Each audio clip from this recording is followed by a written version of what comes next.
Made by music enthusiasts, for music enthusiasts. This is the Anva He-Meant Company Music Podcast. It's the energy, it's the vibes. Jill is so funny, man. I'll say for me, her new album is cool, but I just feel like when people Jill slander will be tolerated. No, it's not slander. I'm being somebody that is a creative musically. What I'm getting ready to say, hopefully, makes sense to you. But as people go along in their career, we're not expecting people to be making the next, A Long Walk, and all that type of stuff. Like, we don't expect them to make the same rendition of a song, but at the same time, it'd be like, and it's not just, I'm not just calling out Jill or like singling her out. This is a lot of artists. I just kind of wish that they would just still have a formula to how, because when you get so up to a level of artistry or been years of doing it, sometimes you feel like you need to like branch out and like switch it up, which is fine. Like your sound sonically, maybe some of your writing, but sometimes structure is okay. Like keeping the confinement of structure is totally fine. And I just felt like a little bit of her album was just kind of like, I'm going to make these songs how I want to make them, and I don't care what nobody says. But she's been doing this for 25 years, though. Right. Also, if you're a true fan of Jill Scott, not just the Way and Long Walk, if you are a fan of Jill Scott's album, then you know this is not new for her. So if you don't know any songs outside of what's been played on the radio, then that's what you would think. Right.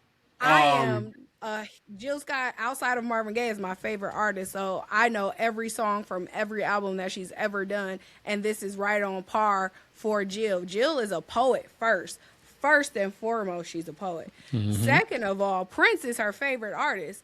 So like the neo soul stuff that she gives it when she wants to, but she's into funk, she's into hip hop, she's into R&B. Like Jill never has put herself in a box. Other people have tried to put her in a box, especially commercially, from the stuff that she's put out as singles, if you're not a true fan of her work. Yeah, I will say like that her lyricism on songs is very similar to Prince. Now that I think about it, it's like crazy how it's you could hear the similarities. Yeah, for sure. Like nothing that she has done is out of the norm for Jill Scott. Right. If you're a true fan. Right, and you are a true fan, so of course you know her better than anybody. Yeah, so like I've heard that people have said that like they felt like her album was just like here, there, and everywhere.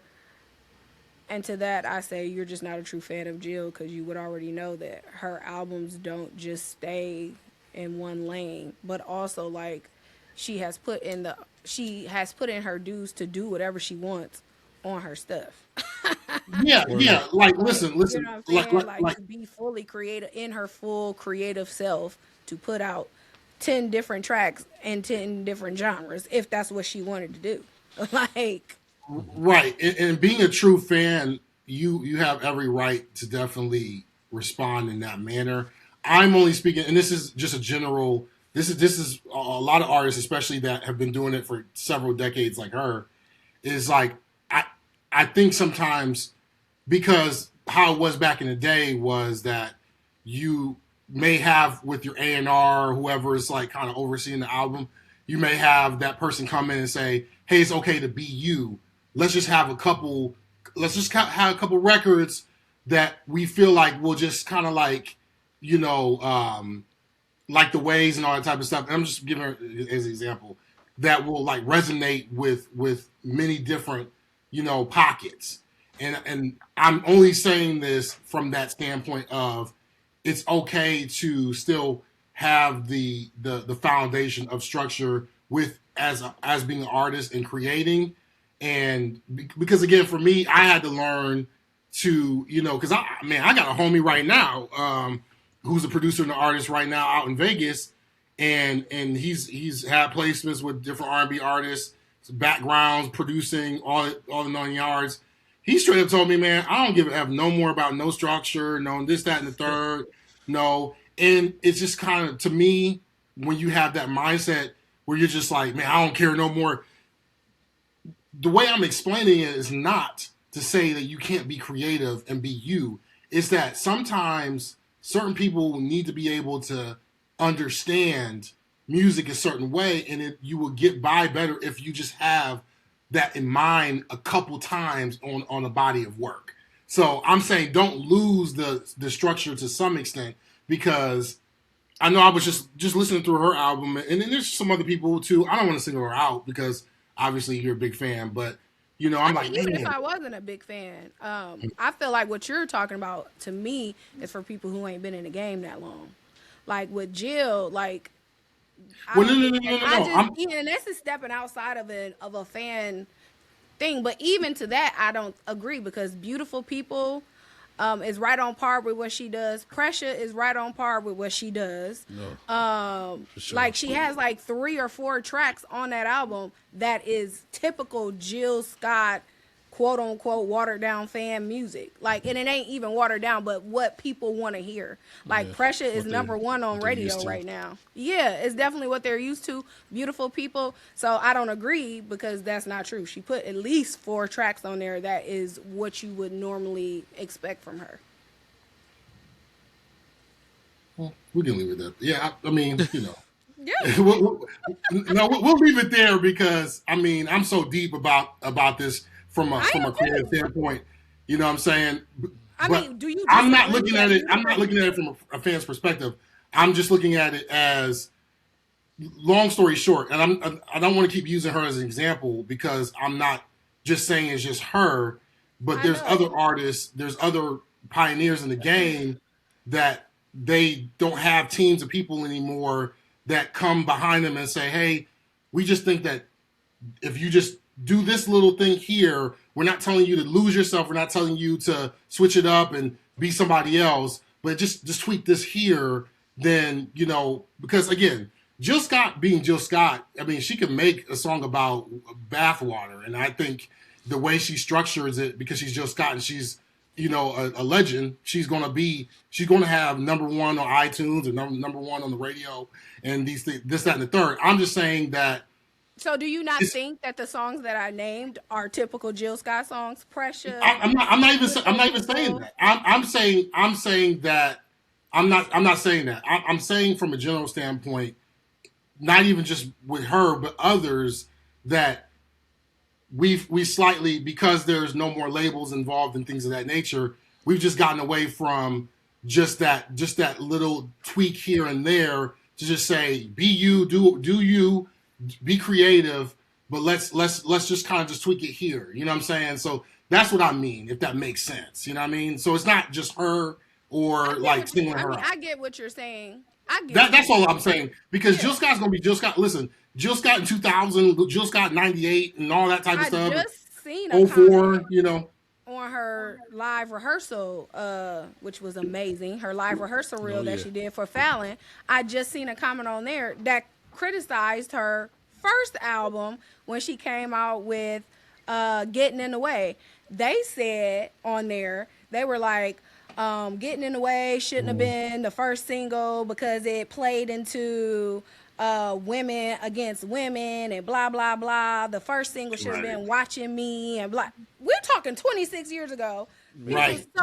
So my thing is, right. And she was like, actually, and they said they blamed the labels. They were like, this was the labels' fault. And she came back on the comment and said, actually, that single was my choice. Right.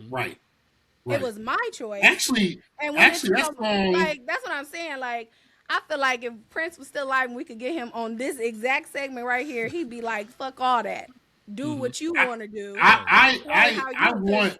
You never have the same Prince album ever. You never gonna get what you expect you gonna get or what you think you gonna get. And who gives a fuck about what A&R say on making sure you stay in the same lane to pacify whatever as a true creative. Even though I don't feel like, and we're using, and I know you're not specifically talking on Jill, it's just we started. Yes, I'm not. Using her in context, Jill has never come out with an album like Beyonce does the same damn thing. Beyonce literally is coming out with a rock album. She just did a country album. She been The only thing she ain't did was a full gospel album, and don't nobody say shit. Everybody be like, hey, yeah, well, she can do anything. Don't nobody be like, oh, well, she should go back to not I. B-Day. I'll be real with you. I'll be real with you, Keith. I'm just saying. No. You're right, and that's the problem. There's some sort of voodoo. There's some sort of voodoo magic that's in the atmosphere that Beyonce could do no wrong. But see, I'm not possessed with that. I'm not a Beehive person either. I ain't possessed with that. Go along with that. I prefer old Beyonce personally. Right. 2000s Beyonce. Yes. Her very first album, Destiny's Child on, like that's what I prefer. But everybody, but she literally does whatever she wants to do, and she gets praised for it. But a smaller artist or not as big, they can even be mainstream, like Jill Scott, like one of the biggest artists that we know in R&B, and neo soul. Is getting criticized because her album isn't a full-on neo soul album because she's got some jazz in there and she got some funk and some fucking. I think the genres are not a problem. I don't think the genres are a problem. But if you're talking about her lyrics, then you really ain't a fan because Jill Scott is a poet. So like, not even the lyrics curling up right for me. Yeah, not even the lyrics either. So if you're not talking about the genre or the lyric, then what are you talking about? So what I'm okay. So what I'm saying just in general is a structure standpoint at times, like because I'm a fusion guy. I'm so eclectic. I can comprehend, not from a fan standpoint, but just a comprehension of when somebody makes a body of work, and I'm just like, if they just would have just tweaked this here, I'm not delete lyrics and none of that like that. If they just would have just tweaked how they went into something or started out something or whatever the case may be, I would have just liked this just a little bit better. But that's just me, right? But I'm only coming from a creative standpoint. So when I first tried to present this feedback, that's where I was coming from. You know what I'm saying? And she's not the only one that I'm talking about. I think a lot of times, it's okay to have, it's not even about labels like that anymore. It's more so, I think now that we live in this time musically and creatively, because somebody is Jill or somebody's Beyonce or somebody's this person, the Prince or that person, it's like, unless somebody's coming to you and saying, hey, give me your feedback of how you hear this or how you interpret this, cats are going to make their music and they're going to release it because they feel like it's ready to go. It's dope. And it very well is, but it's just sometimes we miss that, just having a round table to say, hey, I hear it this way, I hear it that way. And back in the day, there was a little bit more of that aside from the labels per se. There were teams that were coming in. And I'm not even saying that she probably doesn't even have a team that gives her opinions. I'm just saying sometimes I can just tell when somebody makes songs that maybe they didn't have a feedback in the way they could just go back and just tweak something real quickly. It could just be it could be how the song started off. You know what I'm saying? Just little stuff like that. So that's what I mean. I'm a little deep with it, but I'm basically saying, just speaking on her, I'm just saying I listened through the album and it is good. And Pressure is probably my favorite song only because it does give me that classic Jill vibe a little bit. But I just heard a couple songs that I was just like, I just wish there was a couple things arrangement wise that were just tweaked a little bit. And I think production wise is my biggest thing. It wasn't the lyrics or the melodies. There were some things in the production that I was like, she has some of the best that chord should have been different for what she was doing. We're both disagreeing with you. Like, she has some of the best producers on this album. Like, she had DJ Premier, she had fucking Adam Blackstone, she had Siege Monstrosity. She has some of the best production on her album to date. Like, I'm not saying the production. I'm agreeing with you, but I am totally in disagreement with you here. It's fun. And not just because I'm a huge fan of her. I am a creative also, and I have an amazing ear, and I'm not getting it. No, it's fine. It's fine. I mean, we all have our opinions, and whether my opinion is different than yours or Ashton's. Basically being a producer, I hear certain things and it's not even one of those things where it's like that was terrible or that could have been better. I'm literally talking about when you're in a car and you're detailing it and you're wiping it down. You're like, let me just wipe this spot down just a little bit, get a little bit more shinier. That's what I'm talking about. I'm not talking about, oh, this was trash or that she shouldn't have done that song or I don't like her lyrics or I'm not talking like that. I'm what I'm saying is, and sometimes producers, Pharrell, Timbaland, Teddy Riley, these are all my favorite producers in my top 10. Just to be very straight and clear, there's production they've all done at some point in history that I wasn't a fan of, only because of my own view of how I interpret music from my standpoint and my creativity. So your own taste, yes. Yeah, my own taste. And Pharrell and the Neptunes and Chad Hugo, there's been so many songs. I'm like, man, if they just had this different production element, this would be so much better. But they told you themselves, I wanted it like that because I liked how it sounded corny. And I was trying to prove a point by my corniness. And it could be very well that in one, I can't even think of one of Joe's songs that I'm talking about right now. So you have to excuse me on that. But there was one song I heard where there was a chord that was hit. It wasn't her melody. It wasn't her lyrics. It was a chord hit in something in a verse or something. I was just like, it should be a different chord there. You know what I'm saying? And it's just little tweaks like that. But again, that's probably on purpose because they wanted it like that, whoever the producer was. You know what I'm saying? And sometimes you have producers that are puzzle solvers. They piece puzzles together. They're not musically inclined from a music theoretical standpoint of saying, A flat minor 7 and all this type of diminish this. They're not into that. They say, I hear this, I'm going to sample this, or I'm going to take this piece, or I'm going to piece this together, and I want it to be just like that. But that's my interpretation is that it could have been something potentially just tweaked right there to make that sound a little bit more understood. But again, for me, that's all, that could be just all opinion based because, what I'm saying about this could be tweaked, they might have 100% wanted that to be that way, period, point blank. And that's something else to consider as well. So. Yeah, only because it took her 10 years to make this album. So I'm sure everything, every note, every ad lib that's on that. She probably did go through every, for sure. She didn't rush through. Yeah, yeah. She probably said everything I hear on this album 100% because that sounds like Jill Scott for sure. Jill was an intentional, very intentional. Very. So I might have wanted that diminished chord right there because it doesn't sound like the normal, but it goes with exactly what I was trying to say. Yeah. Mm-hmm. Mm-hmm. No. I mean, these are good conversations. Listen, these are real conversations. Trust and believe. I've made production, and to this day, I'm gonna be very honest with you, KP. I've made a song. Ashton might know this song too. You remember "My Love Is Real" from the Glory album? Mm-hmm. That's one of my notable songs that I've produced that people know me for. But there were so many mouths on the record. Oh, we need to cut the drums out in the verse. We need to do this. I said, I need the drums from start to finish. I don't want the drums to drop out not one single time. The whole point of the drums being there was to give that feeling of when the groove starts until the song is over, the groove does not stop. Right. And to this very day, 10 years later, it's been 10 years now since that record has been dropped. Mm-hmm. To this very day, I don't like how they took the drums out. And it was out of my hands at that point. I said, you know what?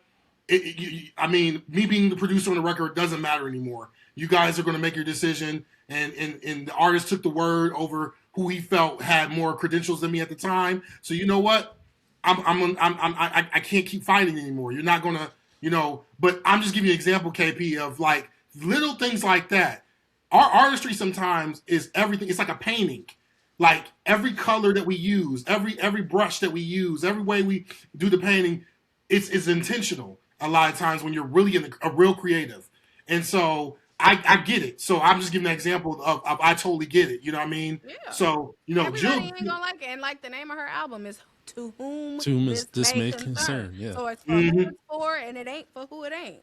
And she makes that very clear in the numerous interviews that she's done, because that has been I mean, the same thing you're saying is the same thing that other people have said too.